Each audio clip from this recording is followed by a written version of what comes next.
한국에 있는 8만여 한 베트남 가정은 양국 관계를 사돈 관계로 이어주고 있습니다.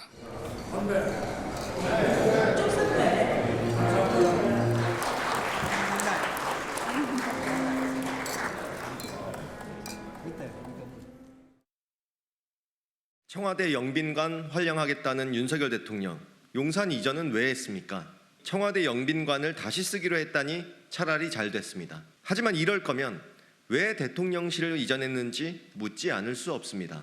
결국 성급한 대통령실 이전으로 국빈을 맞이할 공간이 마땅치 않기 때문입니다.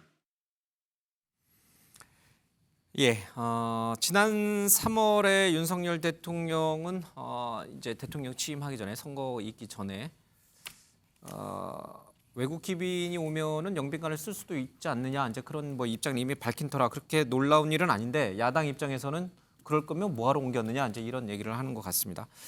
일단 베트남 입장에서 보면 우리 대한민국은 베트남에 투자하는 외국 기업, 외국 가운데 가장 투자를 많이 하는 나라가 우리나라예요. 그렇습니다. 그렇죠? 네. 우리나라 입장에서 보면 베트남은 우리의 무역 흑자 중에 1위를 기록하는 나라예요. 그렇죠? 그러니까 양국 관계는 굉장히 탄탄한 관계가 되어야 하고 또 우리 기업들 굉장히 많은 기업들이 지금 베트남에 가서 공장을 차려서 그쪽에 저임금을 활용하고 뛰어난 노동 기술력을 활용해서 고부가 가치 제품을 우리는 생산해서 수출한단 말이에요. 자, 이렇게 굉장히 우리에겐 소중한 손님인 이 베트남 정상을 우리가 맞이할 때 한남동 관저가 맞았을까? 아니면 대통령실은 너무 비좁고 그쵸 용산은 적절하게 활용한 것 같죠? 청와대 영빈관을 활용한 것은? 그렇습니다. 그동안 외부 정상들이 왔을 예. 때 호텔에도 가고 또 대통령실에도 가고 바이든 대통령이 오셨을 때는 이제 중앙박물관에도 가고 했었는데 저는 그 원내 부대표로서 운영이 있기 때문에 대통령 비서실장에게도 요구를 한 것이 우리 바로 저곳 그 청와대 영빈관을 사용하자. 잘 아신 것처럼 새로 그 용산의 영빈관을 그 신축하고자 할 때 민주당에서 굉장히 좀 반대가 좀 심했지 않습니까? 예. 그렇기 때문에 저는 기존의 청와대 영빈관을 사용하자고 이야기를 했는데 일부 이제 경호 문제 때문에 그동안은 이제 그 청와대 경내가 개방되는데 또 이제 또 그걸 하면은 경호 문제 때문에 조금은 좀 어려움이 실무적으로 있었습니다만은 결국은 이번에 베트남 푹 주석이 와서 청와대 영빈관을 저는 사용한 것은 국가 어떤 격식 내지는 좀 어느 정도 또 의전도 갖출 수 있으면서도 영빈관의 역사성이라든지 그런 걸 또 살릴 수 있어서 저는 뭐 아주 좋은 결정이라고 생각을 합니다. 그러니까요. 굉장히 청와대 영빈관 놀고 있는 영빈관 뭐 합니까? 그렇죠? 이렇게 굉장히 중요한 손님 뭐 사돈 관계라고 대통령이 표현할 정도로 우리가 극진하게 모셔야 되는 베트남 주석에 대해서 이 영빈관을 사용한 건 잘한 것 같습니다. 탁현민 전 청와대 비서관도 그런 얘기를 했어요. 참 잘한 일이다. 그런데를 꼭 붙여요. 참 어렵고 힘들게 돌아왔다. 이런 얘기를 합니다. 저런 얘기는 안 하고 그냥 잘했다. 이렇게만 코멘트하면 안 됩니까? 근데 이게 그냥 뭐 영빈관 쓰고 뭐 이런 문제가 아니고 이게 대통령실 이전 문제가 두고 문제가 될 소지가 있는 것이 뭐냐면 국민 혈세가 들어가는 겁니다. 그렇지 않습니까? 영빈관에. 아니 그러니까 대통령실 이전 자체가 결국은 뭐 국립중앙박물관에서 오만찬 행사를 했다가 또 뭐 호텔에 갔다가 지금 또 영빈관에 왔다가 이 전부 예산이 드는 일입니다. 그러니까 대통령실 이전 자체가 철저하게 따져보고 이 챙겨보고 또 준비하고 또 부족한 건 없는지 보완해가지고 그렇게 해서 간 것이 아니고 어느 날 갑자기 그냥 한 400억 듭니다. 더 이상 안 듭니다. 대통령께서 직접 이 지휘봉을 들고 나오셔가지고 국민들께 브리핑을 해가지고 그래가지고 간 거 아닙니까? 갔더니 지금 문제가 어떻게 됐습니까? 지금 합참 새 청사 짓고 뭐 이것저것 하면은 예산이 지금 1조 원 이상 든다는 거 아닙니까? 뿐만 아니고 대통령 관저에서 지금 헬기도 지금 2대가 동시에 뜨지 못해가지고 한 대만 떠가지고 이 대통령 경호상의 문제도 발생시키는 거 아닙니까? 출퇴근 문제는 또 어떻습니까? 그런 측면에서 저는 대통령실을 용산으로 옮겼는데 이게 결국은 서울 시내 5만 대 다 찾아보니까 결국은 영빈관만한 곳이 없더라. 그래서 여기서 이제 오늘 베트남 주석의 행사가 열린 거 아닙니까? 그렇기 때문에 참 안타깝습니다. 이게 두고 계속해서 국민 혈세가 들어가는 문제라 계속해서 문제가 될 텐데 예. 이 문제를 어떻게 지금 좀 정리를 할 건지 대통령실에서 좀 심도 깊게 좀 고민을 좀 해봐야 될 사안이 아닌가 그렇게 생각을 합니다. 그렇다고 다시 용산을 접고 다시 들어와요 청와대? 그건 안 되잖아요. 그러니까 이게 첫 단추를 잘못 끼워 놓으니까 예. 단추 밑에까지 다 잠궜는데 다시 다 풀어야 됩니다 이게 지금. 그러니까 이게 두고두고 문제가 예. 되는 거죠. 그러니까 이게 그냥 옮기는 게 아닙니다. 항상 준비를 예. 하고 뭔가 결정을 할 때는 국가 경영이라는 것이 그렇게 이 번갯불에 콩 볶아 예. 먹듯이 그렇게 할 수가 없는 겁니다. 그래서 좀 신중하게 한 번 더 좀 점검을 해봐야 될 필요가 있다 이렇게 생각을 합니다. 민주당이 혹여 나중에 다음 대선에서 집권을 하면은 다시 청와대로 갈 거예요? 그럼 그러니까 전재수 의원님께 여쭤보는 이유는 예, 그것도 문제지 않습니까? 그러니까 간다고 결정하더라도 문제고 그때 가서도 또 문제가. 안 가도 지금 문제가 계속해서 생기고 있습니다. 알겠습니다. 어떻게 진짜 골머리를 앓고 있어요? 이제 행사 올 때마다 이런 문제 논란이 계속 반복될 거라는데. 영빈관 신축에 관련된 예산 논의들이 있었을 때 그 내용들에 대해 가장 적극적으로 비판했던 게 이제 예. 민주당이고 또 관련된 예산들을 쓰지 않기로 했기 때문에 기존에 있는 시설들을 활용하게 되는 거잖아요. 탁현민 비서관의 얘기를 보면 청와대를 폐쇄라는 표현을 쓰게 되는데요. 엄밀히 말하면 청와대 개방이죠. 청와대를 국민께 개방함으로 인해서 굉장히 많은 국민들이 폐쇄한 게 아니다. 청와대를 누구나 들어갈 수 있는 공간으로 만들었고 내 생에 이런 공간을 한번 처음 와볼 수 있다라고 국민들께서 말씀하시는 예. 분들이 상당합니다. 그리고 이 내용을 윤석열 대통령 혼자 얘기한 것이 아니라 예. 과거 노무현 전 대통령을 비롯해서 바로 직전 대통령인 문재인 전 대통령의 핵심 공약 중에 하나가 청와대 이전으로 광화문 시대를 연다는 것이었죠. 급작스러운 시기에 관한 문제를 이제 민주당에서는 계속 문제를 제기하고 있습니다만은 예. 만약에 청와대를 들어가고 난 다음에 시간이 1년, 2년 지나고 나서 이런저런 이유 때문에 결국은 나오지 못하게 됐습니다라고 얘기했던 게 예. 문재인 전 대통령 시기에 그 당시 청와대 입장이기도 했습니다. 국민들께서 왜 이 청와대 이전에 대해서 갖고 있는 고민들이 있으신지 그렇기 때문에 대통령 후보가 20년째 거듭 후보 때는 얘기하지만 정작 예. 당선되고 나서는 약속을 안 지켰던 것 아닙니까? 용산 시대를 열므로 인해서 나타났던 긍정적인 효과들이 있고요. 다만 여기에 대한 예. 이전 문제에 있어서 많은 협조들을 이끌어내지 못한 측면들도 있기 때문에 기존에 있는 영빈관 공간을 활용하거나 실질적으로 관저에서 소박하지만 외국 정상들을 예. 대상으로 만차례 초대할 수 있는 방법들이 여러 가지가 열려 있을 겁니다. 중요한 건 시작점에 말씀 주셨던 것처럼 외국 정상들과 예. 함께하는 이 정작 중요한 외교의 핵심적인 실질일 것인데 예. 청와대 이전 문제를 가지고 시종일관 문제를 삼기 시작하면 과거 12구 참사가 벌어지자마자 바로 다음 날 민주당의 핵심 있는 인사가 이것 때문에 참사가 발생한 것처럼 이렇게 문제를 예. 꼬리에 꼬리를 물고 들어가게 되는 이런 식의 비판들을 좀 지양하고 본질적인 얘기에 좀 집중하고 지원할 부분들을 지원했으면 좋겠습니다. 알겠습니다. 뭐 이번 예산안에도 영빈관 신축 예산 문제를 놓고 지금 여야가 또 신경전을 벌이고 있잖아요. 그래서 조금 더 이 문제는 지켜보겠습니다. 그런데 이 영빈관 만찬 장소로 활용한 문제를 놓고 불똥이 조금 또 다른 데로 뛰는 것 같습니다. 이 용산 관저 이전, 용산으로 청사 이전 여러 가지를 논란이 다시 재점화되는 듯한 모습인데 여기에 불을 지핀 게 또 김종대 전 정의당 의원께서 천공 스님이라고 이게 스님이라고 그러니까 그냥 천공이라고 해야겠죠. 천공이 나타나서 대통령 관저를 어디로 옮길지 뭐 그것을 이제 살피고 갔다 이런 이제 주장을 했어요. 직접 그 얘기를 들어보겠습니다. 관저 이전에 천공 개입했다는 사실은 어떻게 알게 되신 겁니까? 국방부 고위 관계자로부터 사실은 그 육군 참모총장 공간에 천공이 나타났다. 용산 그 국방부 청사 앞에 헬기장이 있는데 예. 그 헬기장 앞에 육군 참모총장 서울사무소가 있습니다. 예. 여기에도 천공이 다녀갔다. 이 사실을 육군에서만 그냥 퉁치고 넘어갈 수 없는 좀 중요한 사안이라고 보고 국방부에 상의를 한 걸로 돼 있습니다. 그래서 국방부에서도 이걸로 상당히 고심한 걸로 알려져 있습니다. 고심했다는 어떤 대목을? 관저 문제는 상당히 어떤 군의 자산으로 들어오겠다는 거기 때문에 예. 이거 중대한 사안이죠. 그 천공이라고 하는 분이 그 관저를 보러 왔다면 그냥 쓱 그 외관만 보고 간 것인가? 정확한 시간은 뭐 제가 모릅니다만은 1시간으로 반 정도 둘러본 것으로 일단은 이야기를 들었습니다. 당시에는 그 공관관리관이 거기서 안내를 한 걸로 되어 있어요. 천공은 윤석열 대통령이 후보 시절부터 구설수에 올랐었고 대통령실 용산 이전, 영국 여왕의 조문 불참, 이태원 참사 막말 등 대통령의 행보에 직간접적인 영향이 상당한 것으로 알려져 왔습니다. 제2의 국정농단에 해당될 만큼 중대한 일이 아닐 수 없습니다. 한 나라의 국가 운영을 무속에 맡길 수는 없지 않겠습니까?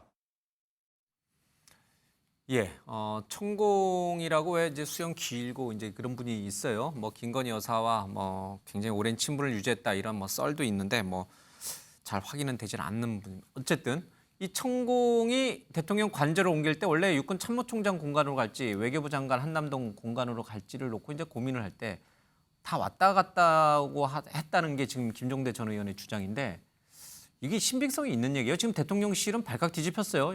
이거 허위 사실이다라고 해서 지금 고발하겠다고 나와요. 일단 뭐 김종대 의원하고 제가 통화를 좀 해봤어요. 오늘이요. 오늘 네. 통화를 했는데 일단 본인이 방송에서 인터뷰했던 내용을 유지한다라는 거고 어쨌든 대통령실에서 이걸 고발을 하겠다니까 법정에서 진실을 가려보겠다라는 게 김종대 의원의 입장이고요. 좀 전에 인터뷰 들으셨겠지만 저희 김종대 의원이 없는 얘기를 그냥 본인이 만들어낸 게 아니고 예. 국방부 고위 관계자라고 얘기를 했지 않습니까? 예. 어디선가 이제 제보를 들은 거예요. 제보를 받은 거군요. 예. 그리고 김종대 의원이 출연했던 다른 방송 저도 예. 봤는데 그걸 봤더니 어쨌든 애초에는 육군참모총장 공간으로 그러니까 육군참모총장 공간이냐 아니면 외교부 장관 공간이냐 이 사이에서 고민을 한 게 아니고 예. 육참총장 공간으로 정해져 있었습니다. 원래는 내정을 했다가 예.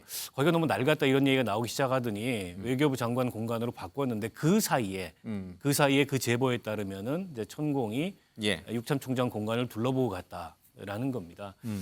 그리고 이제 그 사실을 예. 사실은 거기서 안내했던 이를테면은 뭐 그 당직자 같은 관리관 한 예. 사람만 알고 있었는데 고심 끝에 육군 참모총장한테 왜냐하면 그 집의 주인이니까 예. 보고를 했다. 그리고 나서 그게 이제 국방부까지 이렇게 알려지게 된 것 같다. 이렇게 예. 이제 김종대 의원이 얘기를 했어요. 그리고 김종대 의원 얘기는 제보자도 현재 같은 입장을 유지를 하고 있다 그래요. 예. 그래서 향후에 이게 법정에서 진실 공방이 이루어질 때 아마 그 제보자가 그때까지 입장을 변화하지 않는다면 예. 중요한 증언을 하게 되지 않을까 싶고요. 알겠습니다.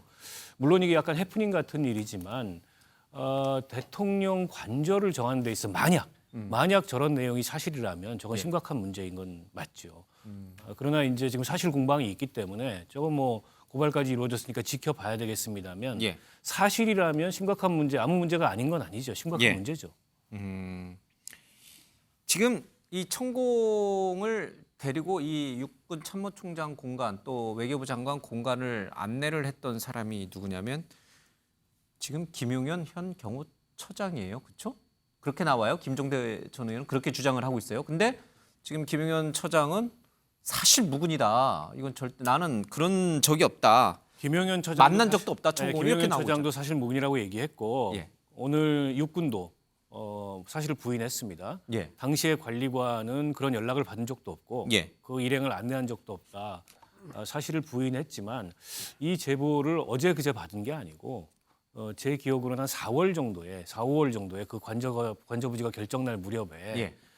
제보를 받았던 것 같아요. 그래서 오랫동안 취재를 했는데 물론 이제 국방부에서도 경호처에서도 또 육군에서도 확인을 안 해주죠. 예. 확인을 안 했는데 제보자는 여전히 같은 입장을 유지하고 있고 김종대 의원은 어떤 정치적 의도도 없이 법정에서 정부가 어쨌든 고발을 해서 진실을 알겠습니다. 가려보자니까 가려보자라는 입장을 갖고 있습니다. 김의겸 의원의 이 술자리 의혹도 사실 제보에서 출발을 했어요. 그렇죠? 그러나 김의겸 의원은 면책특권이 있는 의원이니까 국회에서 또 얘기를 했고 근데 김종대 전 의원은 면책특권이 없어요. 또 이제 개인 방송에서 이제 얘기를 한 터라 파장이 어디까지 갈지 모르겠습니다. 하여튼 제보에 의존해서 폭로는 했는데 그게 사실이 아닐 경우 또 사실일 경우 양쪽 다 파장이 만만치는 않을 것 같아요. 그죠? 제2의 김의겸 사태가 될 수도 있고 만약에 김종대 전 의원의 주장이 사실이라면 또 그건 나름대로 굉장한 또 파장을 가져오니까 하실 말씀들이 많을 것 같아요. 예. 예, 한 말씀 좀 드리겠습니다. 이 김의겸 그 탐사 관련해서도 예. 그렇고 이 제보가 마치 이제 진실인 것처럼 자꾸 이야기를 하는데 상식적으로 생각했을 때 제보하시는 분의 말이 더 진실인지 예. 혹은 그 제보에 나온 당사자들의 말이 더 진실인지 본다면은 제보에 나온 당사자들이 당연히 더 진실에 가까울 겁니다. 김용현 경호처장 말이 더 진실에 가깝다. 그렇죠. 천공을 만난 적도 없다. 당연한 그 말이. 말이죠. 예. 예를 들어서 그 청담동 바 사건만 하더라도 당사자인 한동훈 장관은 극구 부인하는데 김용현 의원은 제보를 받아서 제보를 마치 사실인 것처럼 한 거죠. 당사자인 이 김용현 처장이 부인을 하고 있는데 지금 김종대 전 의원 같은 경우 이 제보를 가지고 이야기하는 겁니다. 이 상식적으로 이게 납득이 안 되는 거죠. 두 번째 더 큰 문제는 뭐냐면 이 천공이라는 분의 어떤 그런 영향력이 마치 관절을 좌지우지할 정도로 대통령과 윤석열 정부에 엄청난 영향을 끼치는 것처럼 이야기를 하는 거예요, 지금. 예. 지난번 청담동 바 사건도 문제가 뭐냐면 마치 대통령이 새벽 3시까지 술 마시가지고 마치 그런 것이 사실이라면은 이 윤석열 정부가 무능한 정부다 이런 어떤 예. 프레임을 씌우기 위해서 하는 거거든요. 지금 천공의 어떤 이야기가 어제 오늘 이야기 나온 것이 아니었고 예. 대부분 다 이미 거짓임이 드러났는데도 끊임없이 천공 이야기를 하는 것은 마치 지금 윤석열 정부가 합리적인 의사결정이 아닌 이런 어떤 비합리적인 뭐 주술이라든지 이런 것에 의해서 마치 중요한 국가 정책 사항이 결정 나는 것처럼 지금 어떤 프레임을 하는 이게 예. 지금 문제인 겁니다. 알겠습니다. 이게 또 하나의 굉장한 논란거리를 김종대 전 의원이 던져놨습니다. 이제 사실관계를 좀 밝혀야 될 필요가 좀 있을 것 같습니다. 근데 저는 개인적으로 좀 궁금해지는 게 김건선 변호사님. 네. 천공이라는 사람이 모르겠어요. 뭐 하시는 분인지 저는 잘 모르겠습니다. 점쟁인지 아니면 직관을 보는 사람인지 잘 모르겠는데 설령 이 사람이 왔다 갔다 해도 그게 법적으로 문제는 아니죠. 법적으로 문제 내는 건 없죠. 전혀 없죠. 예, 예, 그러나 다만 이제 국민이 볼 때 굉장히 중요한 국가사를 일개 개인의 약간 점쟁이 같은 사람이 결정했다는 것 자체가 굉장히 희화가 될 수 있는 측면, 그 측면만 남아 있는 거죠. 그래서 이제 국가의 어떤 중대한 사항을 마치 이제 무소 예. 이제 이런 것들에 과학적이지 않고 그런 거에 근거해서 의존해가지고 한다. 그렇기 때문에 설사 그렇다고 한다면 윤석열 대통령에게 예. 그게 사실이로 밝혀진다고 하면 그건 굉장히 치명적이 될 수 있죠. 더군다나 그 지난 대선 때부터 계속 민주당으로부터 공격 많이 받았지 않습니까? 예. 천공, 뭐 건진법사 이런 얘기 많이 나왔고 예. 또 그중에 일부는 뭐 캠프 내에서 뭔 직을 맡고 있었다 이런 것들이 물론 이제 흑색선전일 수도 예. 있지만 그래서 이거 자체가 사실 밝혀지면 굉장히 뭐 대통령실 입장에서 어려울 수 있는데 지금 고소를 한다고 하는 거잖아요. 만약에 거꾸로 정반대의 경우 김종대 전 의원이 폭로한 내용이 전혀 사실이 아니면 어떻게 해야 되는 거예요? 근데 이 사건 자체는요. 이건 사실은 수사하면 금방 드러나요. 왜냐하면 금방 드러나요? 그렇죠. 경호처장의 휴대폰이랄지 위치 추적, 또 CCTV 천공의 위치 추적, 뭐 CCTV 이런 걸 보면 금방 드러나요. 왔다 갔는지 안 왔다 갔는지 금방 드러나는데 예. 이제 중요한 건 그거죠. 이제 정보통신망법상 명예훼손이라는 게 있거든요. 예. 그래서 거기에서 사람을 비방할 목적으로 허위 사실임에도 알고도 명예훼손하면 형량이 좀 셉니다. 7년 이하 징역이고 예. 또 이게 진실이다 할지라도 비방할 목적으로 하는 경우에는 또 3년 이하 징역이에요. 예. 그렇기 때문에 사실 이게 허위냐 아니냐는 굉장히 중요한 문제고 일단 대통령실에서 고소를 하게 되면 예. 사실은 진실은 밝혀지는 데는 어렵지 않기 때문에 예. 어느 한쪽은 좀 치명적이 될 수 있다 이렇게 봅니다. 알겠습니다.